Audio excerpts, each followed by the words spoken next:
আসসালামু আলাইকুম দর্শক, আমি ডাক্তার মোহাম্মদ আসাদুজ্জামান লিটন, সহকারী অধ্যাপক নাক কান ও গলা। উনি আমার রোগী। ওনার যে অপারেশনটি হয়েছে সেটি হচ্ছে হেমিথাইরয়েডেক্টমি। হেমিথাইরয়েডেক্টমি অপারেশন হচ্ছে আমাদের যে থাইরয়েড গ্ল্যান্ড, এটির দুটি অংশ থাকে।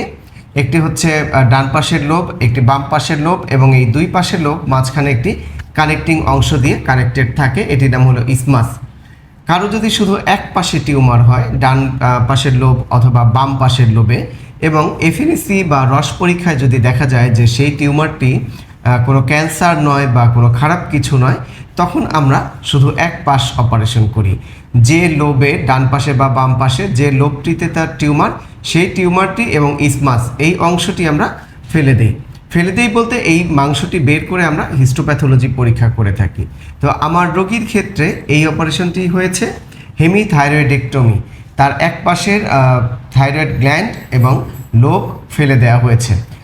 এফএনসি পরীক্ষাটি স্বাভাবিক আসাতে, কোনো ক্যান্সার বা অন্য খারাপ কিছু না আসাতে তার এই হেমিথাইরয়েডেক্টমি অপারেশনটি হয়েছে।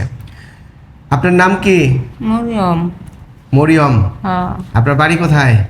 আমার বাড়ি বড় সখীপুর। সখীপুর, টাঙ্গাইল। হ্যাঁ, সখীপুর টাঙ্গাইল। আপনার গলায় কি হয়েছিল? অপারেশনের আগে কি হয়েছিল? টিমার। টিউমার হয়েছিল। কতদিন ধরে এই টিউমার ছিল? এটা অর্ধেক যা খুঁজতেছি। আচ্ছা, ব্যথা ছিল কোনো এই টিউমারে? বেশি ব্যথা পাই না, একটু একটু। অল্প অল্প ব্যথা ছিল। আচ্ছা, তারপরে কি হলো? এটা আস্তে আস্তে কি বড় হচ্ছিল? হ্যাঁ। খাবার গিলতে কোনো কষ্ট হতো? না, আগে কোনো কষ্ট হতো না। এগুলো কোনো সমস্যা ছিল না। আচ্ছা, এখন এই অপারেশনের পরে আপনি কেমন আছেন? ভালো লাগছে রে বাবা, আল্লাহ। আপনার গলার স্বরের কোনো পরিবর্তন হয়েছে নাকি আগের মতো ভালো আছে স্বর? ভালোই আছে, একটু দুঃখ তো পাওয়া যাবো। একটু ব্যথা লাগে, হ্যাঁ, অপারেশনের পর তো একটু ব্যথা থাকবেই, কিন্তু কোনো গলার স্বরের তো পরিবর্তন হয় নাই? না। হাত পা বাঁকা হয়ে আসে, খিঁচুনি হয়, এরকম সমস্যা হয়েছে? না না না। এরকম কিছু হয় নাই। দর্শক, থাইরয়েড অপারেশনের পর যে জটিলতাগুলো হতে পারে সেটি হচ্ছে আমাদের থাইরয়েড গ্ল্যান্ডের নিচেই দুই পাশে দুটি নার্ভ থাকে। অপারেশনের সময় যদি এই নার্ভ কোনো কারণে ক্ষতিগ্রস্ত হয়, তাহলে কিন্তু গলার স্বর বসে যেতে পারে, গলার স্বর ফ্যাসফ্যাসে হয়ে যেতে পারে, ভাঙা ভাঙা হয়ে যেতে পারে। আর যদি দুই পাশের নার্ভই ক্ষতিগ্রস্ত হয়, তাহলে কিন্তু রোগীর শ্বাসকষ্ট হতে পারে, গলার স্বর পরিবর্তন সহ শ্বাসকষ্ট হতে পারে। একই সাথে আমাদের থাইরয়েড গ্ল্যান্ডের নিচে এবং উপরে, এর কাছাকাছি প্যারাথাইরয়েড গ্ল্যান্ড থাকে। এই প্যারাথাইরয়েড গ্ল্যান্ড যদি ক্ষতিগ্রস্ত হয়, তাহলে কিন্তু রোগীর হাত পা বাঁকা হয়ে যাওয়া, খিঁচুনি, এই জাতীয় সমস্যা হতে পারে। আপনার তো এরকম কোনো সমস্যা নাই? না, আমার ভালো আছেন আপনি? হ্যাঁ হ্যাঁ। কোনো কিছুতে কোনো কষ্ট নাই তো? না না। আচ্ছা,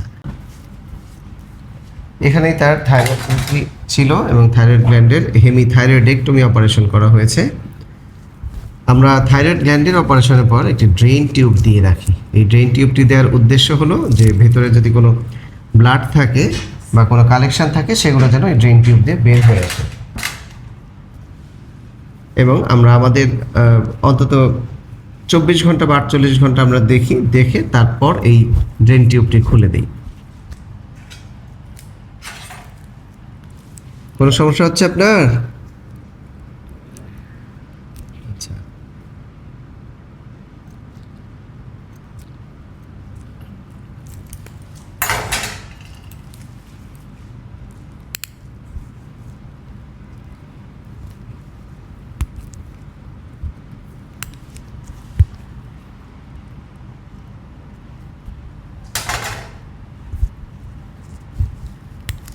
এখন আমরা একটু হালকা ব্যান্ডেজ করে দিব, যাতে রোগী বাসা পর্যন্ত যেতে তার ধুলাবালি না লাগে।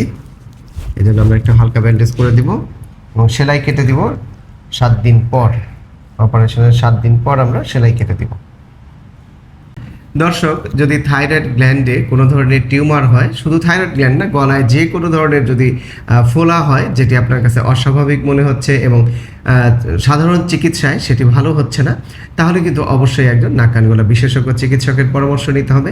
প্রথমত আমরা যে কোনো ফোলা যদি থাকে, সেখান থেকে আমরা আলট্রাসোনোগ্রাম পরীক্ষা করে থাকি যে ফোলাটা আসলে কিসের ফোলা, কোথা থেকে হয়েছে, এবং তার পরবর্তীতে আমরা ওখান থেকে রস পরীক্ষা করে থাকি। এফএনসি পরীক্ষা করে ওই রস নিয়ে পরীক্ষা করে দেখি যে এখানে ক্যান্সার আছে কিনা বা অন্য কোনো রোগ, কোন রোগটি হয়েছে সেটি আমরা এই এফএনসি পরীক্ষায় দেখে থাকি। এবং যদি থাইরয়েড গ্ল্যান্ডের টিউমার হয়, তাহলে আমরা আরও একটি পরীক্ষা করে থাকি, সেটি হচ্ছে থাইরয়েড গ্ল্যান্ডের হরমোন প্রোফাইল, যে রোগীর কি হরমোন বেশি আছে না কম আছে নাকি স্বাভাবিক আছে। এই পরীক্ষা নিরীক্ষাগুলো করেই আমরা অপারেশনের সিদ্ধান্ত নিয়ে থাকি এবং তার পরবর্তীতে আমরা অপারেশন করে থাকি। থাইরয়েড গ্ল্যান্ডে কোনো ধরনের টিউমার হলে সেটির কিন্তু একমাত্র চিকিৎসা হচ্ছে অপারেশন করে এই মাংসটি বের করে সেটি হিস্টোপ্যাথোলজি পরীক্ষা করে ওই রিপোর্ট অনুযায়ী চিকিৎসা। এছাড়া কিন্তু থাইরয়েড গ্ল্যান্ডের বিকল্প কোনো চিকিৎসা নেই। আমাদের অনেক রোগীরাই যদি থাইরয়েড গ্ল্যান্ডে বা গলায় কোনো ধরনের টিউমার আমরা ডায়াগনোসিস করে দিই, তারা অল্টারনেটিভ বিভিন্ন ধরনের চিকিৎসা নিতে যায় বা চিকিৎসা নিয়ে থাকে এবং সেখানে দেখা যায় যে তার অযথা কিছু সময় নষ্ট হয় এবং এই টিউমারটি আস্তে আস্তে সাইজে বড় হয়ে যায়, বিভিন্ন ধরনের জটিলতাও দেখা দেয়, তখন কিন্তু অপারেশন করাও কঠিন হয়ে যায়। এজন্যই থাইরয়েড গ্ল্যান্ড বা গলায় যে কোনো ধরনের যদি টিউমার বা অস্বাভাবিক ফোলা থাকে তাহলে অবশ্যই নাক কান গলা বিশেষজ্ঞ চিকিৎসকের পরামর্শ নেবেন এবং অপারেশন প্রয়োজন হলে ভয় না পেয়ে অবশ্যই অপারেশন করবেন। যে রোগের যে চিকিৎসা সেটি আপনাকে নিতে হবে। সবাই ভালো থাকবেন। ভিডিওটি দেখার জন্য অনেক অনেক ধন্যবাদ।